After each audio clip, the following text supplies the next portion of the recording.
Hello and welcome to the Align Research podcast. Today I'm joined by Peter Francis, who is a non-executive chairman at ADM Energy. How are you today, Peter? I'm doing fine, Zach. How are you?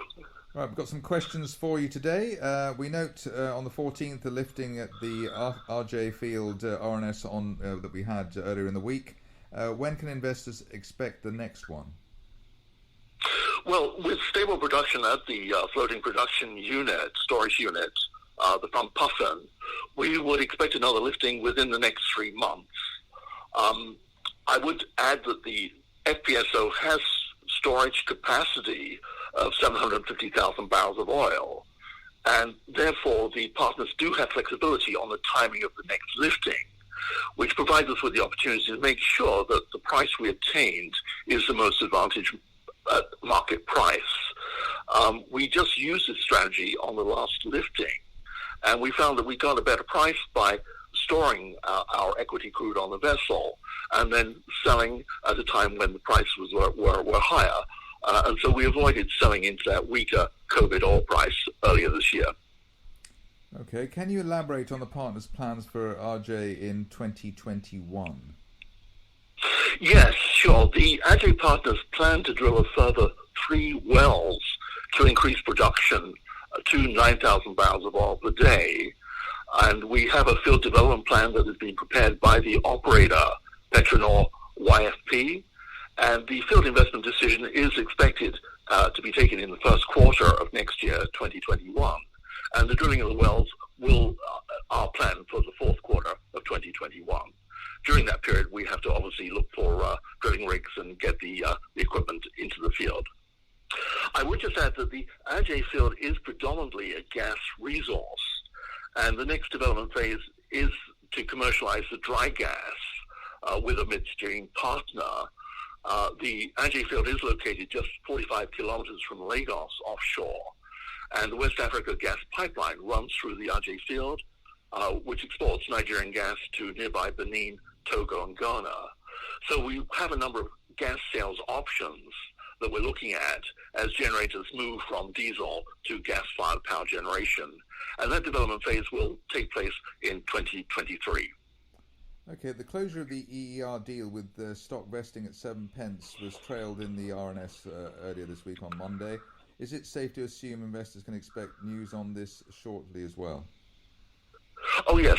Yeah, the transfer, what's going on at the moment, the transfer of the title document paperwork from EER to ADM Energy has been submitted to the Department of Petroleum Resources in Nigeria for ministerial approval. And we expect that approval probably within the next months. And as soon as that's received, then the balance of the cash and shares to complete the transaction will be made. And so the acquisition will be finalized. And that basically doubles our production from the asset. And it also effectively doubles our reserves in the field. At the recent Q&A session, at least an investor Q&A session, a number of potential deals were hinted at that were intimated to be a major step forward for the company. When can investors anticipate an update here?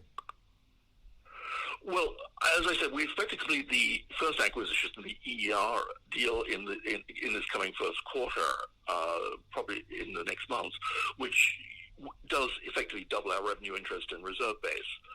We also have identified a number of other potential acquisition targets that we're looking to progress, but I'm really not in a position to discuss those timelines at the moment. All I can say is that our new technical team of Daryl McKenna, who's ex-Cosmos, Dr. Sentinda, who's ex-Shell Nigeria, and Wim Burgers, who's ex-ExxonMobil, have been very busy over the summer visiting data rooms, looking at the potential acquisition targets. And as soon as we're able, we'll be able to update the market on this. Can you confirm the company has adequate funding at present to carry out its plans without recourse to equity investors? Yes, we have 2 funding sources. Firstly, we have a strategic partnership with Trafigura, one of the largest commodity trading groups in the world, and to develop and finance acquisitions.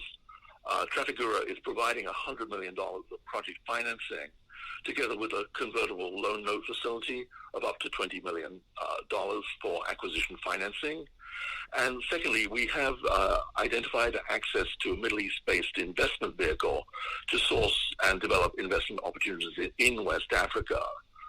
So the Trafigura MOU provides project financing in return for rights to lift and market the crude, and the Middle East financing enables us to acquire stakes not just in producing fields, but also in proven undeveloped oil and gas fields in West Africa. So I think with these two funding sources, we're confident that we can fund our acquisitions without further recourse to equity investors. On an enterprise value to 2p basis, the shares trade at a massive discount to peers. Why is this, and when can we expect a meaningful re-rate? That's a good question. We fully recognize that we are trading at a steep discount to our peers in terms of enterprise value to 2p. And we feel this is more of a legacy issue from the previous management. If you look at the recent research notes from Align, Fox Davis, and Hybridon, they've all commented on this and noted that the ADM valuation should be higher. Our immediate focus is on driving the business forward. And if we execute our strategy and fulfill our plans on the acquisitions, then I think our valuation will take care of itself. And just to recap that, we have the deal closing in the next month, and this is ahead of the plans to increase production at the Aje Field by 3 new wells, increasing production to 9,000 barrels. So I think as soon as we have these strategies implemented, you'll see the valuation improve. Finally, do you have any other message to ADM shareholders at this point? Yes, we've had a very busy year under the new leadership of our leadership team and our CEO, Osa Okamina. And we strengthened significantly the board and the management team. Both Osa and I have good knowledge of the geology of Nigeria, West Africa, knowledge of the assets, and experience of how to work with governments and agencies in closing deals. So I think combined with our extensive contacts and experience in West Africa, I think we're well positioned to execute our growth strategy and capture opportunities that exist in the near to medium term. So my advice to shareholders is to hold on to your shares, and I think the next coming few months will be very exciting. Peter Francis, Non-Executive Chairman, ADM Energy, thank you very much indeed. Thanks, Zach. It's been a pleasure.